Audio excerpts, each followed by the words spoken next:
ก่อนอื่นก็น้อมแด่พระรัตนตรัยขอถวายความเคารพอาจารย์เจริญพรญาติโยมทุกคนเนาะมีแต่ฟังธรรมต่อได้เล็กๆน้อยๆแต่ละมื้อแต่ละวันไปเพื่อเสริมบุญเสริมกุศลให้เฮาเด้อเป็นเสริมปัญญาเพิ่นว่าสามุนีคาถาเล็กน้อย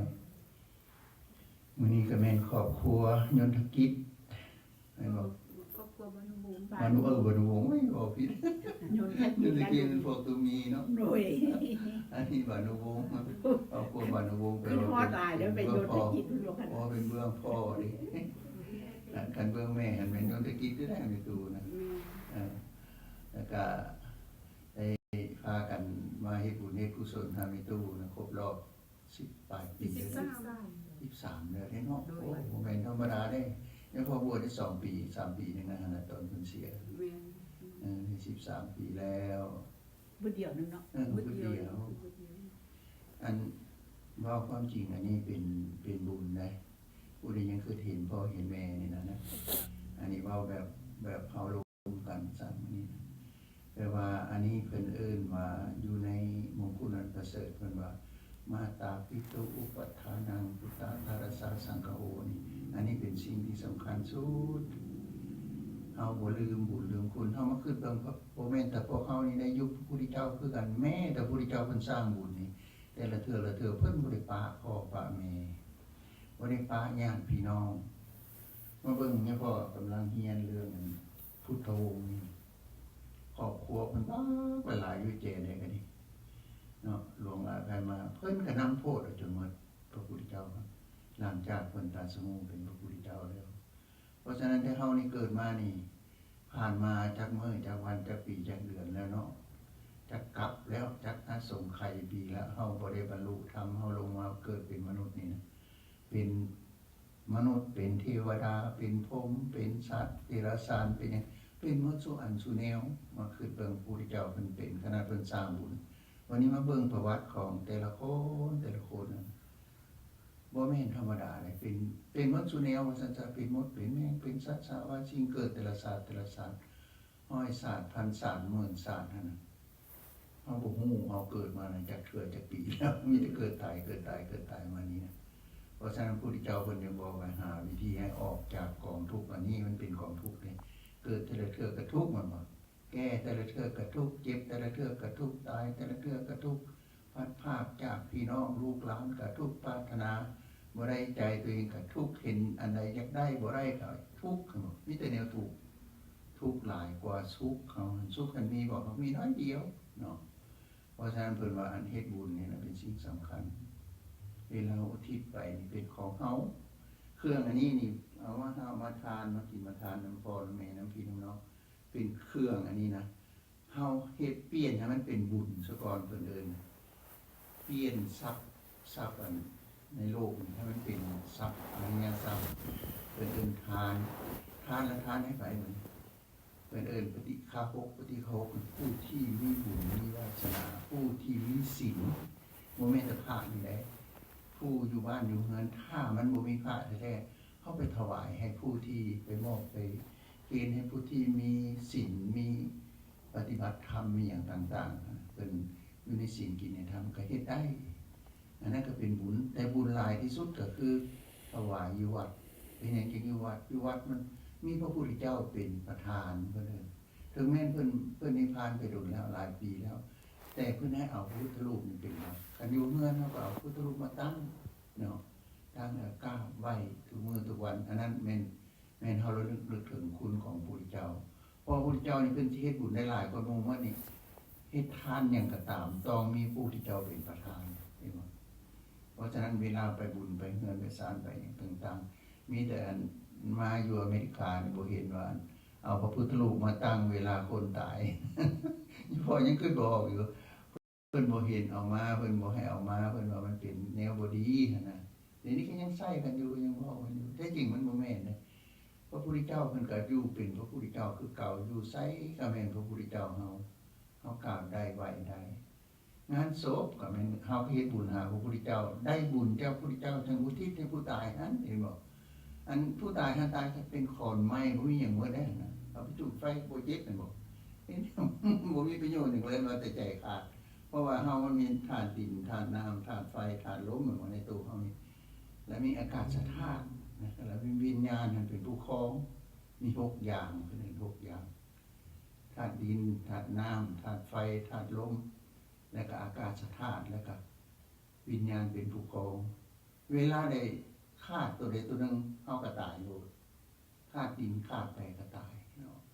ขาดน้ำขาดไปก็ตายธาตุไฟธาตุน้ำขาดไปก็ตายธาตุลมขาดไปก็ตายอากาศธาตุเฮ็ดให้เฮาเคลื่อนไหวนิ่งติ่งมีอย่างต่างๆได้นี่รู้แล้วจะเป็นลมหมดอันขาดอันนั้นเฮาก็ตายเฮานิ่งบ่ได้เลยคือสมมุติว่าเจ้านิ่งบ่ได้จะนอนป่วยอยู่สินี่ทับเพิ่นนอนทับอีหยังก็มันติ่งบ่ได้คั่นน่ะ ทับเสร็จ บ่ทับร่างกายเฮานี่แหละมันมีความหนึ่งภาษานะมันพอกับบ่ลองทึกลืม แต่วันนี้ก็คันถ้าบ่พลิกขนาดบ่พลิกบ่เปลี่ยน น้ำมาพาดให้มันนอนมันบ่นิ่ง มันก็เน่ามันบอกมันก็เน่าก็เปื่อยได้คนเนาะคันนอนท่าเดียวเปื่อยเน่าไปนะเพราะฉะนั้นจะว่าหมอเขาจึงให้มีคนกำกับเทคแคร์บ่นอนแล้วพลิกคิงก็ให้มาพลิกให้หรือบางคนพวกเป็นอัมพาตเอาน้ำมาเช็ดต้นเช็ดตัวบ่อันนั้นมันถึงอยู่ได้เห็นบ่สังกะถ้าเกิดอยู่อะไรก็เปื่อยก็เน่าไปร่างกายเฮานี่บ่มีประโยชน์หยังเวลาใดวิญญาณทิ่มแล้วก็หมดแล้วหมดแล้วบ่มีหยังละหมดไปซื่อๆเพราะฉะนั้นจังหวะร่างกายนี่บ่ได้มีประโยชน์บ่มีประโยชน์หยังเวลาที่มันหมดอันนั้นแล้วเวลามันมีประโยชน์อยู่นี่มันอยู่ครบว่าซั่นซะในเมื่อมีครบแล้วกันเฮาบ่สร้างบุญสร้างกุศลมันก็บ่เป็นของเฮาบ่เพราะฉะนั้นเฮาสิเฮ็ดหยังก็ตามเราต้องระลึกถึงคุณพ่อคุณแม่เป็นสำคัญสุดคุณพี่คุณน้องผู้ที่มีพระคุณแก่เฮาว่าซั่นซะสินบสิกรรมหยังต่างๆกันคันเฮาคือเห็นแนวนั้นแล้วเฮาเฮ็ดหยังเฮาก็สบายใจคันเฮาสบายใจแล้วเฮ็ดหยังเฮาก็เจริญอันนี้เฮาคิดเบิ่งตั้งแต่น้อยฮอดใหญ่นี่นะเฮาเฮ็ดหยังคันเฮา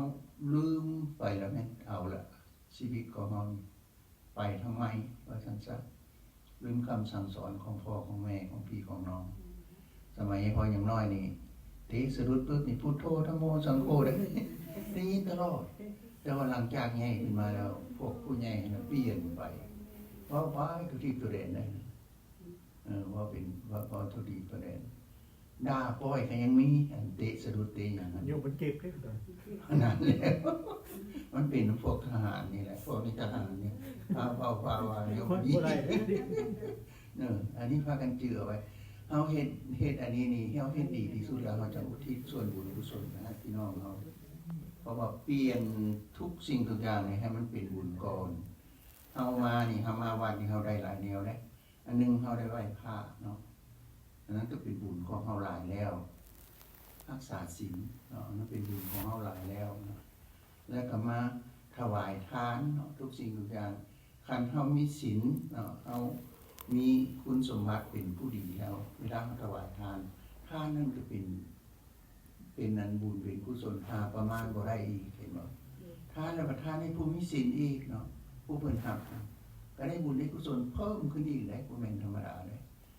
เพราะฉะนั้นจังว่าพระอยู่วัดก็ต้องได้เป็นคนมีศีลกับบ่มีศีลว่าครับเรื่องก็ได้กับบ่ได้แม้แต่น้อย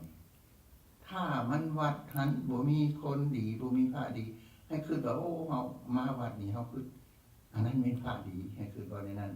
มันมีตัวอย่างเด็สมัยตะกี้ก็ยังมีสมัยพุทธเจ้าคนยังมีชีวิตอยู่วันนี้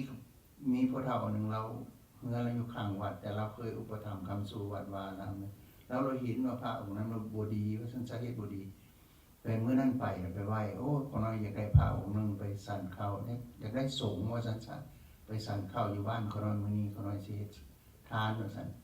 เพิ่นก็จัดมาให้หมู่แล้วไปเมื่อแล้วบ่อื่นยังแต่พระองค์เดียวบ่ดีปานใดนะก็เลยให้องค์นั้นไปแล้วเฮ็ดดีเฮ็ดเครื่องก็เฮ็ดนำพระพุทธเจ้านี่เฮ็ดบุญนั่นน่ะเฮ็ดได้แล้วก็เรียบร้อยแล้วถวายมีหยังครับแน่แล้วก็เมื่อไปแล้วก็บุญเดียวพระองค์นั้นกลับคืนมายืมเสียมยืมจอบนี่นะไปขุดดินสิไปขุดดินสิไปปลูกหยังก็บ่จักเพิ่นแหละมาแล้วเอาตีนเคลียร์ให้ว่านี่ มีอยู่ในพระไตรปิฎกเอาตีนเคลียร์ให้ว่าพระองค์นั้นอันบ่ดี นะ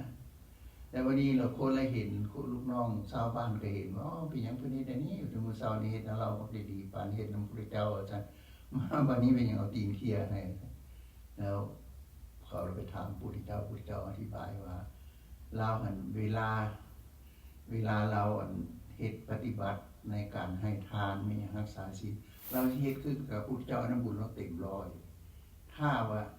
มันในเมื่อเราเป็นคนธรรมดาเวลาที่อยู่บ้านนะเราบ่ได้ไปนิมนต์สงฆ์มาเอาตีนเคี่ยให้ความบ่นับถือของเราเท่านั้นซื่อๆบ่มีหยังเลยอันนี้เฮาจังว่าอยู่วัดหาครูบาอาจารย์ดีกว่าหมู่พุ่นนะเพราะว่าจิตเฮาสิขึ้นสูง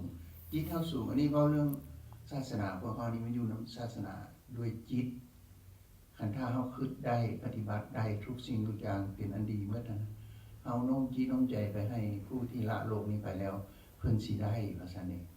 พลังบุญมันเพิ่มขึ้นนี่สมมุติว่าผู้เสียชีวิตไปแล้วหลายปีหลายฟ้าแล้วหลายปีเพิ่นบ่ได้ฮอดมื้อหนึงของเฮาได้นี่นะว่ามื้อหนึงของเพิ่นได้นี่นะแต่เฮานี่13ปีแล้วแม่นบ่ โดย เพิ่นหันบ่ทันได้ยามหนึงการเพิ่นไปเป็นเทวดาเนาะเป็นเทวดาเป็นชั้นจาตุมนี่คือกันเพิ่นบ่ได้มืดทันค่ำเพิ่นตายบ่ได้ฮู้บางคนบ่ฮู้ว่าตัวเองตายเด้โดยฮู้ตัวเองตายเพราะว่าตายมันเกิดโลดเองแต่ปุ๊บมันเปลี่ยนจากตัวเองนั้นการไปเกิดเป็นผีเป็นโอปปาติกาเป็น เป็นอย่างแล้วเนาะ อยู่แล้วเป็นในกระปะบ่ฮู้แล้วบ่ฮู้คันถ้าบ่มีบุญคันมีบุญเพิ่นสิจื้อศาสตร์ได้มันว่าเฮาเคยมีลูกมีหลานมีพี่มีน้องมีหยังต่างๆเพิ่นสิจื้อได้เพิ่นสิโน้มคิดว่าโอ้เดี๋ยวนี้ลูกหลานเฮ็ดบุญหาน้อเพิ่นรับเอาบุญนำเฮาไปออกเพราะว่าเฮาทานไปนี่บุญอันนี้บ่แม่นของเพิ่นโลดได้มันเป็นของเฮา 100% อยู่แล้วสมมุติว่าเพิ่นเฮ็ดบาปหลายเพิ่นไปตกนรกเพิ่นรับนำเฮาบ่ได้เพราะอาหารของเพิ่นมีของสัตว์นรกต่างหากบ่ได้เกี่ยวกับเฮาเพิ่นบ่ฮู้ซ้ำว่าเฮาเฮ็ดทานนี่ท่านบ่เพิ่นนรกได้วันนี้คันเพิ่นมีบุญไปอยู่เป็นเทวดาอยู่เทิงฟ้าเนาะคันชั้นสูงขึ้นไปเท่าใดแฮงเต็กเวลาอันมันตายเพิ่นสิบ่ฮู้ว่าโอ้ลูกหลานเฮ็ดบุญหาเฮาแล้วบ่เพิ่นบ่ได้เกี่ยวเลยเพราะ100 ปีของเพิ่นหั่นได้1มื้อ100 ปีของเฮานี่ได้1มื้อของเพิ่นเฮาหั่นเพื่อเพิ่นเมื่อว่าโอ้เฮาตายมาได้ปีนึงแล้วอัน1มื้อแล้วหั่นได้มื้อนึงแล้วหั่นลูกหลานลงมาโอ้มันก็ตายมาแล้วตาย บ่มีเหลือแล้วอีกว่าเพราะว่า100 ปีเฮานี่เท่ากับวันหนึงของเพิ่นก็คืนนึงเพราะฉะนั้นเดี๋ยวว่าเฮาเฮ็ดบุญอันนี้เฮาจึงโน้มใจให้เฮามีบุญหลายบุญสูงเท่าใดแฮงเวลาอุทิศสิฮอดเพิ่นเป็นเทวดาเพิ่นก็หาผู้ได้ถ้าเฮามีบุญหลายเป็นสัตว์นรกนี่คันบ่ตกต่ำไม่ดีก็เพิ่นก็ฮู้ได้ในเมื่อฮู้แล้วเพิ่นโมทนาสาธุด้วยลูกหลานได้เฮ็ดบุญเฮ็ดการสร้างบุญสร้างกุศลหาสันติขอให้ลูกหลานจงมีความสุขความเจริญอุดมสมบูรณ์เด้อจริงได้ทันทีเพิ่นเอาได้บุญหลายอันนี้เวลาเพราะบุญที่เฮาเฮ็ดมันของเฮาอยู่แล้วเพิ่นบ่รับก็เป็นของเฮาเนาะเฮาสิไปทางใดมันก็ติดตามเฮาไปตลอดบุญนี่นะเพราะฉะนั้นเพิ่นจังว่าให้เฮ็ดบุญตลอดอย่าไปเฮ็ดอย่าไปคิดว่าเฮ็ดแล้วเพิ่นบ่ได้รับแล้วโอ้ยบ่เฮ็ดเอาก็สิไปว่าอันนั้นอันนี้ให้ศึกษานี่แบบเว้าแบบบ้านๆได้นี่ให้เข้าใจนำให้เด้อให้เข้าใจการเฮ็ดบุญน่ะเป็นอันนั้นเด้อถ้ากันจื้อเอาไว้อย่าไปประมาทมันเฮ็ดบุญน้อยๆก็ตามไหว้พระสวดมนต์และก็รักษาศีลให้ทานฟังธรรมเทศนาครบถ้วนหมดนั่งสมาธิเนี่ยเฮาได้5อย่างอันนี้ถือว่าบุญสูงสุดหาประมาณบ่ได้เพราะฉะนั้นจังหวะเฮามาวัดมาว่าได้เฮ็ดจังซี่เป็นบุญเป็นกุศลเท่าหลายที่สุดพากันดีใจเอาไว้เอาสาธุโมทนาเนาะทุกสิ่งทุกอย่างเด้อวันนี้มาเฮ็ดบุญนะขอตุในตัวพี่น้องขอให้ได้สมดังความหมายปรารถนาสิ่งใดเป็นไปด้วยสอบประกอบด้วยคุณงามความดีและขอจงได้สมความตั้งอกตั้งใจเอาสาธุ สา